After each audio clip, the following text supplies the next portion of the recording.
નમસ્કાર મિત્રો, હું અવધેશ પટેલ. ભાગ 3 આપણે ધોરણ 9 ની અંદર પ્રથમ ચેપ્ટર જોઈતા હતા, આપણી આસપાસમાં દ્રવ્ય.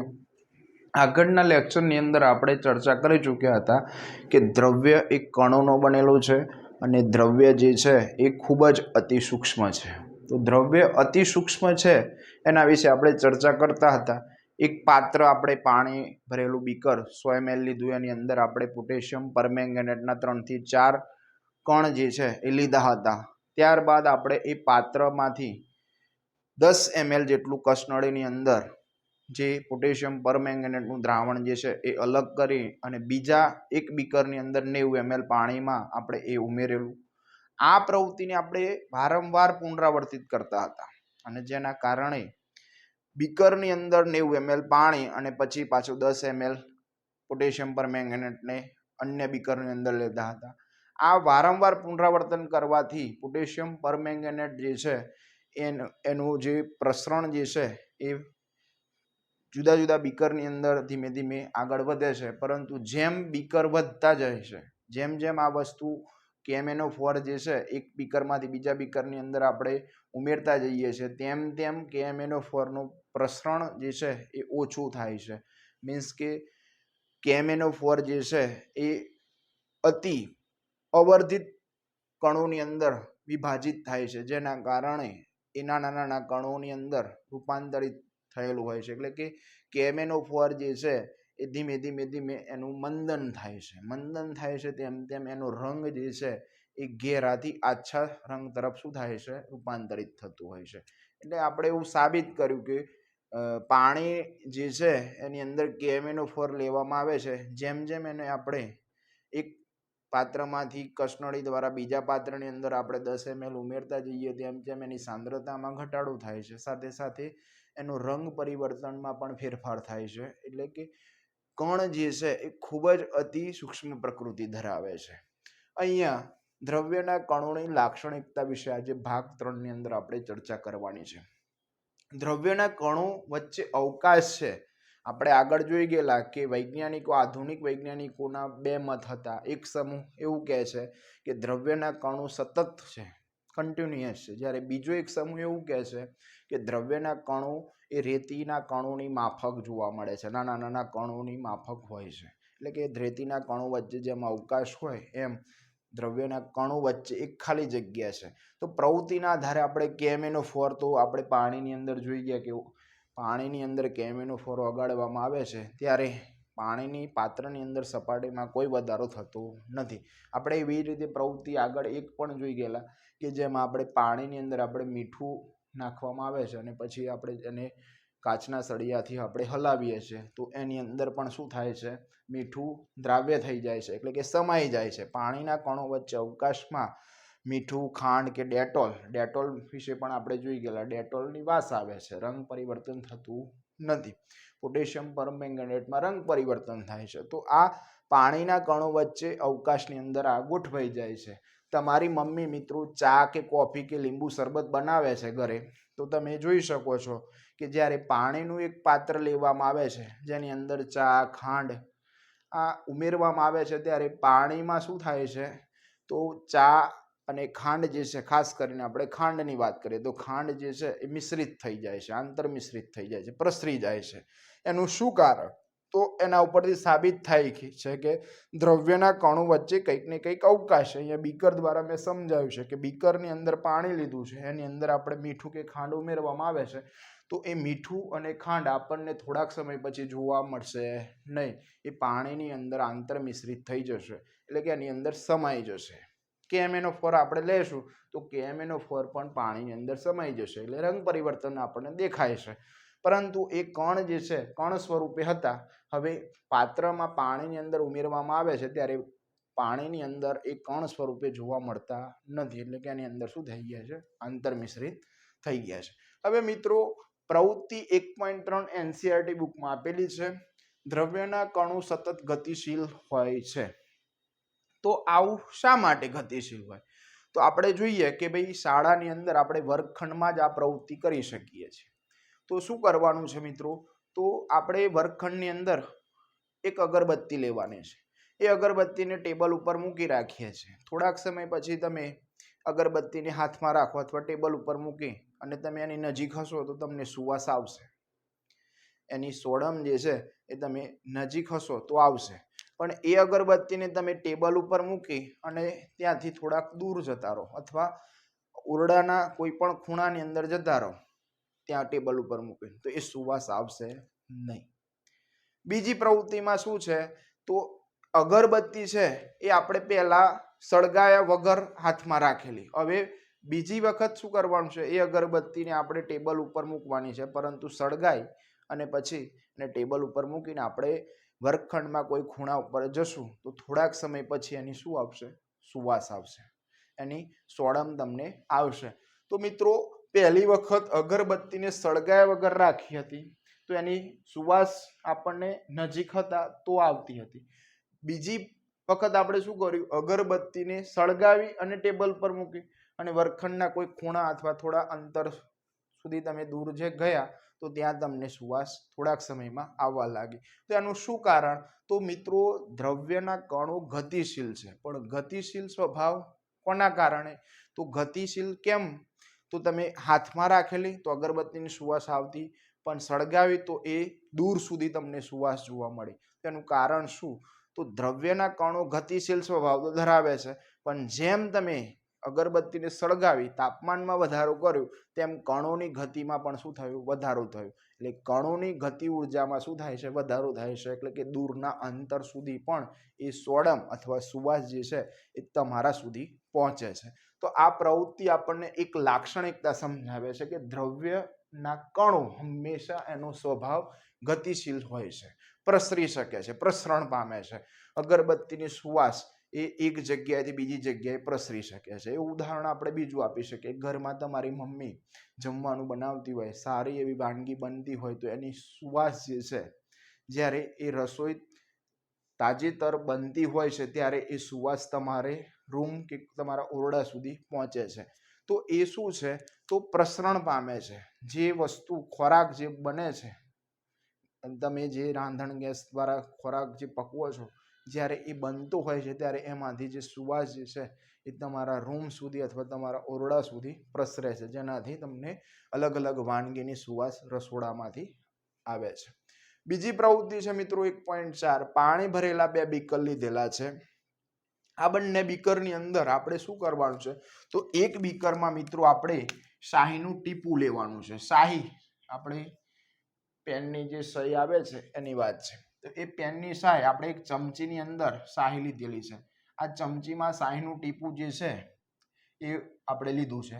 બીજા બીકરમાં પણ પાણી જ લીધું છે અને એની અંદર આપણે એક ચમચી વડે, આ ચમચી જે છે એની અંદર આપણે શું લીધું છે, મધ લીધું છે. તો હવે શાહીનું ટીપું જ્યારે આ પાણીની અંદર આપણે ઉમેરવાનું છે, તો ઉમેરવાનું મિત્રો ડાયરેક્ટ નથી, એને આપણે સરકાવવાનું છે. પાત્ર જે છે આપણું બીકરની દિવાલે સરકાવવાનું છે. સરકાવશો એટલે કે ધીમે ધીમે શાહી જે છે એ તળિયે સુધી બેસશે, પાણીની અંદર તળિયે બેસશે. એવી જ રીતે આપણે મધ પણ એની દિવાલ સાથે ધીમે ધીમે સરકાવશું તો મધ પણ એના તળિયે શું થશે, બેસશે.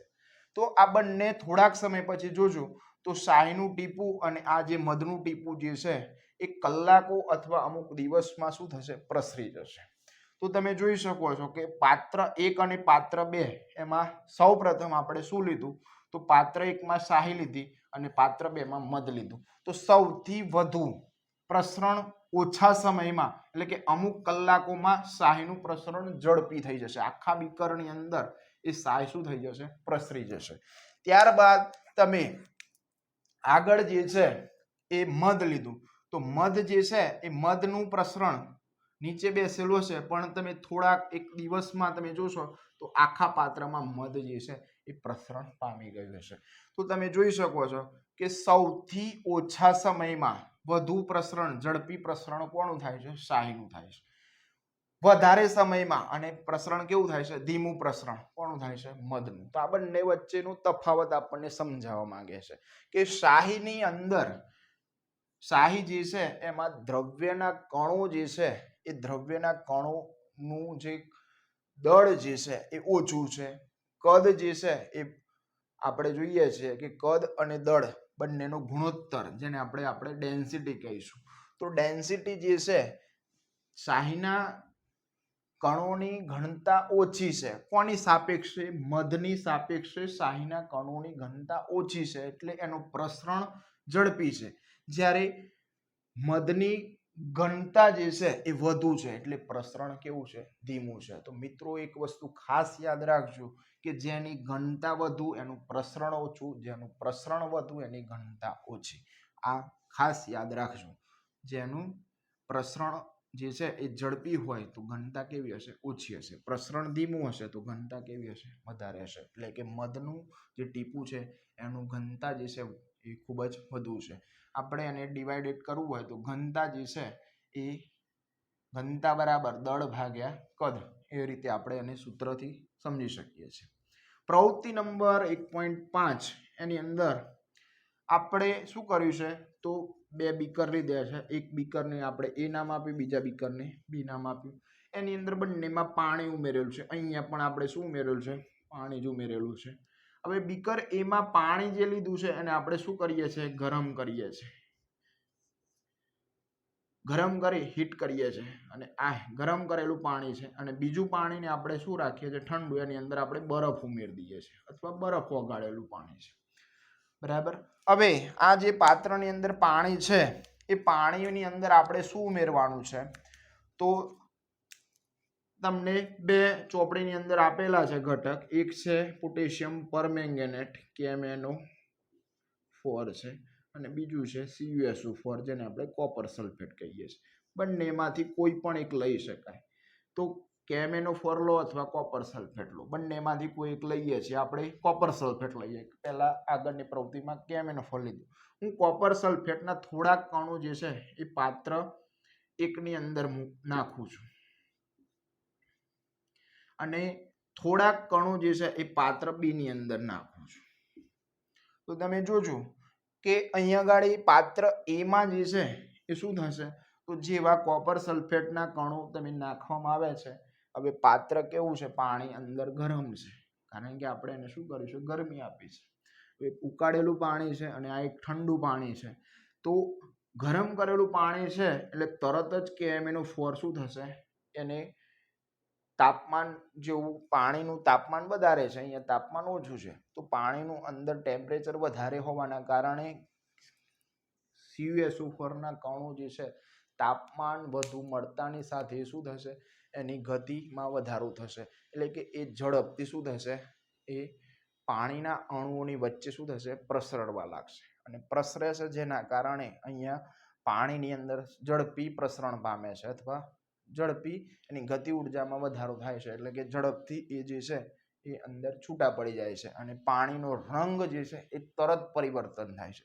જ્યારે અહીંયા ઠંડા પાણીની અંદર CuSO4 કોપર સલ્ફેટના કણો આપણે નાખ્યા છે, પણ એ ઝડપથી ઓગળતા નથી. કેમ? કારણ કે તાપમાન કેવું છે? ઓછું છે. તો અહીંયા દ્રવ્યના કણોનો સ્વભાવ છે કે જેમ તાપમાન વધુ તેમ પ્રસરણ વધુ, જેમ તાપમાન નીચું અથવા ઓછું તેમ પ્રસરણ ઓછો. તો મિત્રો આજે આપણે દ્રવ્યની લાક્ષણિકતા જે છે, દ્રવ્યના કણોની લાક્ષણિકતા વિશે આપણે ચર્ચા કરી. એને આપણે પ્રાયોગિક નિદર્શન, આ પ્રવૃત્તિના આધારે પ્રેક્ટિકલ કરવાના હોય છે, પરંતુ આપણે અહીંયા આગળ બોર્ડની અંદર આપણે સમજાવી દીધા છે. તો આ જે દ્રવ્યના કણોની લાક્ષણિકતા જે છે, અહીંયા આપણે શું તારણ કાઢ્યું તો એના આપણે ચર્ચા કરીએ. તો અહીંયા આગળ મેં ટોપિકો પહેલેથી લખી દીધેલા છે. તો પહેલી પ્રવૃત્તિની અંદર આપણે જોઈ ગયા કે દ્રવ્યના કણો સતત ગતિશીલ છે. અહીંયા આગળ આપણે જોઈએ છે કે દ્રવ્યના કણો સતત ગતિશીલ હોય છે, એટલે કે ગતિ ઉર્જા ધરાવે છે. પહેલી પ્રવૃત્તિથી આપણે સમજી ગયા. જેમ તાપમાનમાં વધારો કરીએ છીએ, આ પ્રવૃત્તિની અંદર આપણે ભણી ગયા કે અગરબત્તીને સળગાવવામાં આવે છે તો એની સુવાસ, જેમ તાપમાન વધે અગરબત્તીને સળગાવો એટલે તાપમાન વધે છે. તો તાપમાનમાં વધારો થાય છે તેમ કણોની ગતિમાં પણ વધારો થાય છે. કણોની ગતિમાં વધારો થાય, તેથી ગતિ ઉર્જા વધે છે. જેમ આપણે અગરબત્તીને સળગાવી તો તાપમાન વધારે આપ્યું તેમ એના કણો વચ્ચે ગતિમાં વધારો થાય છે. ગતિમાં વધારો થાય એમ ગતિ ઉર્જા વધે, એટલે કે સુવાસ જે છે અગરબત્તીની એક જગ્યાએ દૂરના અંતર સુધી શું થાય છે? પ્રસરે છે. દ્રવ્યના કણો એકબીજામાં શું થાય? આંતર મિશ્રિત થયેલા હોય. તમે આગળની પ્રવૃત્તિમાં પણ ભણી ગયેલા કે ભાઈ પાણીની અંદર આપણે મીઠું કે ખાંડ ઓગાળવામાં આવે છે અને પછી એને આપણે કાચના સળિયાથી હલાવવામાં આવે છે તો શું થાય છે? એ આંતર મિશ્રિત થાય છે, એકબીજાની અંદર સમાઈ જાય છે. તો આ શું છે? તો એક દ્રવ્યના કણો, એટલે કે ધારો કે આપણે પાણી લીધું તો પાણીની અંદર બીજા દ્રવ્યના કણો શું થઈ ગયા? ગોઠવાઈ ગયા. એક પાત્રમાં આપણે પાણી લીધું એટલે કે એક દ્રવ્ય પાણી છે, બીજું એની અંદર આપણે શું ઉમેરીએ છીએ? મીઠું કે ખાંડ. તો મીઠું કે ખાંડ અથવા પોટેશિયમ પરમેંગનેટ તો એ ઉમેરવામાં આવે છે. તો પાણીની અંદર પાણીના કણો વચ્ચે મીઠા કે ખાંડના કણો અથવા કેમિનોફરના કણો ગોઠવાઈ જાય છે. એટલે કે એક દ્રવ્યના કણો વચ્ચેના અવકાશમાં બીજા દ્રવ્યના કણો ગોઠવાય અને સમાન રીતે મિશ્રણ થાય છે. બરાબર. તો આના આધારે મિત્રો આ જે થઈ ઘટના જેને આપણે પ્રસરણ કહીએ. તો પ્રસરણની વ્યાખ્યા શું કહે છે? તો બે જુદા જુદા પ્રકારના દ્રવ્યો લીધા, મીઠું અને પાણી. તો બે જુદા જુદા પ્રકારના દ્રવ્યના કણોને એકબીજામાં આંતર મિશ્રિત થવાની આ ઘટનાને શું કહેવાય? પ્રસરણ કહેવાય છે. ફરીથી વ્યાખ્યા આપણે સમજીએ. બે જુદા જુદા પ્રકારના દ્રવ્યના કણો એકબીજામાં આંતર મિશ્રિત થવાની ઘટનાને શું કહીશું? પ્રસરણ કહેશું. પ્રસરણને મિત્રો ઇંગ્લિશમાં ડિફ્યુઝન કહેવાય. ખાસ યાદ રાખજો, પ્રસરણને શું કહેવાય છે? ડિફ્યુઝન કહેવાય છે. તો બે જુદા જુદા પ્રકારના દ્રવ્યના કણો એકબીજામાં આંતર મિશ્રિત થવાની ઘટનાને ડિફ્યુઝન અથવા પ્રસરણ તરીકે ઓળખીએ છીએ. હવે એક પ્રશ્ન છે મિત્રો, આ ક્વેશ્ચન છે. આ ક્વેશ્ચનનો આન્સર જો તમે આવડતો હોય તો કોમેન્ટ કરજો. તાપમાન વધતા પ્રસરણ વધુ ઝડપી બને છે, આવું શા માટે થાય છે? આ જે છે એ પ્રશ્ન છે. આ પ્રશ્નનો જવાબ તમારે મને કોમેન્ટની અંદર જણાવવાનું છે. તાપમાન વધે છે તેમ પ્રસરણ વધુ ઝડપી થાય છે, આવું શા માટે થાય છે? જો આ પ્રશ્નનો જવાબ તમને આવડતો હોય તો કોમેન્ટ કરી અને જણાવજો. આવતીકાલે નવા લેક્ચરની અંદર હું આ પ્રશ્નનો જવાબ આપીશ અને આગળનું નવું આપણે ટોપિક શરૂ કરીશું. તો અહીંયા આપણે આ લેક્ચર આટલે સુધી રાખીએ છીએ. આ વિડીયો તમને ગમે તો લાઈક, શેર કરજો, સબસ્ક્રાઈબ કરજો ચેનલને, જેથી તમને નવી નવી અપડેટ જે છે ટોપિક વાઇઝ મળતી રહે. અને ખાસ દરેકને એક જ વિનંતી છે કે વિડીયોને જે વિદ્યાર્થીઓને લાભ થાય એવા વિદ્યાર્થીઓ સુધી પહોંચાડજો, જેથી NCERTનો જે સિલેબસ જે છે એ સમજવા માટે તેમને સરળતાથી આ સરળ ભાષામાં પ્રયત્ન કરેલો છે સમજાવવા માટે, તો એમને મદદ મળતી રહે. જય હિન્દ, જય ભારત.